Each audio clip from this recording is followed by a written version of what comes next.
বুধবার সকালে অবৈধ বালি উত্তোলনের বিরুদ্ধে কঠোর ব্যবস্থা গ্রহণ করলেন আসানসোল দক্ষিণের বিজেপি বিধায়িকা অগ্নিমিত্রা পাল। ডামরার কাছে বালিঘাটে হঠাৎ অভিযান চালান তিনি এবং অতিরিক্ত বালি বোঝাই গাড়ির চাবি কেড়ে নিলেন এবং চালকদের কঠোর সতর্কবার্তা দিলেন তিনি। এদিন বিজেপি বিধায়িকা অগ্নিমিত্রা পাল অভিযোগ করেন, দিনরাত অবৈধ বালি পাচার হচ্ছে এবং ট্রাক ও ডাম্পারগুলিতে অতিরিক্ত বালি বোঝাই করে নিয়ে যাওয়া হচ্ছে, ফলে অবৈধ বালি তোলায় নদীর গভীরতা কমে যাচ্ছে। বালি মাফিয়ারা দীর্ঘদিন ধরে নিজেদের চোরা কারবার চালিয়ে যাচ্ছে। তিনি পুলিশ প্রশাসনের তীব্র সমালোচনা করেন এবং বলেন, অবৈধ বালি খনন হওয়া সত্ত্বেও পুলিশ কোনো পদক্ষেপ গ্রহণ করছে না। তিনি বললেন, নির্ধারিত পরিমাণের বেশি বালি লুট করা যাবে না এবং যদি অবিলম্বে অবৈধভাবে বালি উত্তোলন বন্ধ করা না হয় তাহলে তিনি পথ অবরোধ করতে বাধ্য হবেন।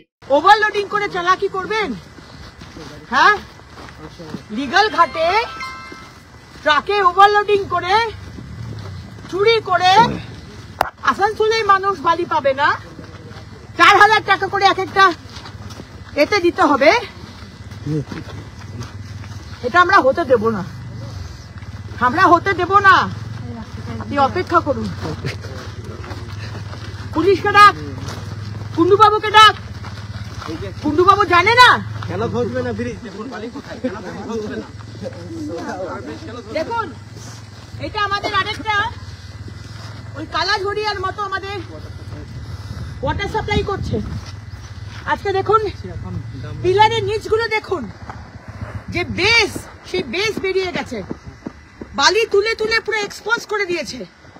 খুব শীঘ্রই এই ব্রিজটাও ধসে পড়বে, তখন আরো 100টা গ্রাম জল পাবে না। তাতে মমতা ব্যানার্জির কি? Bureau report, Public Times. রানীগঞ্জে নিজের স্বপ্নের বাড়ি খুঁজছেন? তাহলে চলে আসুন biggest housing project Kamaladham housing complex. এখানে আছে মোট 250টিরও বেশি ফ্ল্যাট। 200টি ফ্ল্যাটে অলরেডি ফ্যামিলি বসবাস করছে, বাকি ফ্ল্যাটগুলি রেডি টু মুভ। 1, 2, 3 BHK যা চান তাই পাবেন, সুলভ মূল্যে অত্যাধুনিক সুবিধা সহ। Swimming pool, gymnasium, children's park, lift facility, community hall, 24 ঘন্টা সিকিউরিটি ছাড়াও থাকছে অন্যান্য ফেসিলিটি। ন্যাশনাল হাইওয়ে থেকে মাত্র 400 মিটার দূরে, near Ganesh Dham housing complex, Jiradanga, Searsole, Raniganj. Contact number 7719356476।